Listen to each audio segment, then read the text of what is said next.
साल 2022 के आखिरी दिन हिमाचल प्रदेश का मुख्य सचिव बदल दिया गया।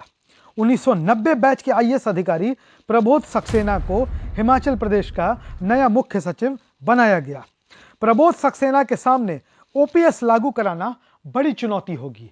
ओपीएस यानी कि ओल्ड पेंशन स्कीम, इसी मुद्दे पर राज्य में कांग्रेस की जीत हुई।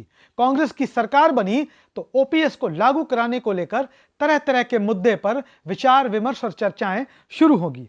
अब जबकि राज्य को नया मुख्य सचिव मिल गया है, उसके बाद क्या स्थिति होगी, कैसे ओल्ड पेंशन स्कीम यानी ओपीएस को लागू किया जाएगा, यह एक बड़ा सवाल है। आपको बता दें कि 1990 बैच के आईएएस अधिकारी प्रबोध सक्सेना हिमाचल प्रदेश के मुख्य सचिव बन गए हैं। वह सोमवार को राज्य सचिवालय में राज्य के अफसरशाही की कमान संभालने जा रहे हैं। उत्तर प्रदेश के रहने वाले प्रबोध सक्सेना कहते हैं कि हिमाचल प्रदेश एक सौम्य स्थान है जहां राजनेता बेहद शालीन होते हैं। उन्होंने कहा कि नई जिम्मेदारी वो पूरी निष्ठा से निभाएंगे।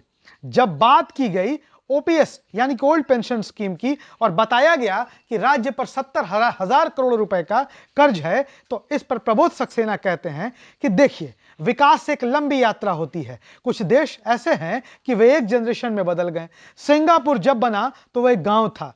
पूर्व प्रधानमंत्री जवाहरलाल नेहरू ने आर्थिक सेवाओं के अधिकारियों को वहां सिखाने के लिए भेजा था।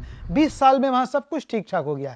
ऐसे प्रदेशों में भी हुआ है जिनमें हिमाचल प्रदेश एक है। उन्होंने कहा कि 1971 में हिमाचल प्रदेश बना तो 1991 तक 20 साल में इस राज्य ने इतनी तरक्की कर ली कि हिमाचल प्रदेश के हर गांव-गांव में बिजली पहुंच चुकी है। अब हमें इससे भी आगे जाकर काम करना है। लेकिन जब सवाल यह पूछा गया कि ओपीएस पर आप क्या काम करेंगे, तो इस पर प्रबोध सक्सेना ने साफ तौर पर कहा कि पुरानी पेंशन योजना के लिए अगर कर्मचारियों के जमा 8,000 करोड़ रुपए हमें नहीं मिलते हैं, तो हमारे पास ए के बाद बी प्लान भी तैयार है।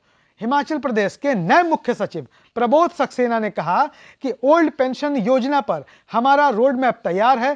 पहली कैबिनेट बैठक के बाद हम इसे साझा करेंगे।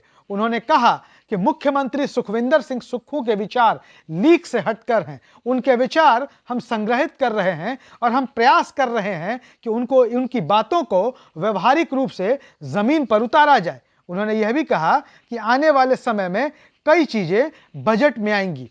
इसके साथ ही प्रबोध सक्सेना ने एक बड़ी बात कहते हुए कहा कि सरकार चाहे किसी की भी रही हो, राज्य की वित्तीय स्थिति कभी अच्छी नहीं रही है और न फिलहाल आगे हो पाएगी। पुरानी पेंशन योजना यानी कि ओपीएस के लिए अगर कर्मचारियों द्वारा जमा 8,000 करोड़ रुपए नहीं मिलते हैं, तो उनके पास इसके लिए दूसरे प्लान भी हैं। रोड मैप तैयार किया जा चुका है और जैसे ही हिमाचल प्रदेश की नई कांग्रेस सरकार की पहली कैबिनेट की मीटिंग होगी, उसके बाद उसे बैठक में साझा किया जाएगा। वीडियो पसंद आया तो शेयर जरूर करिएगा। धन्यवाद। भूषण ज्वेलर्स, अनमोल रिश्तों के लिए।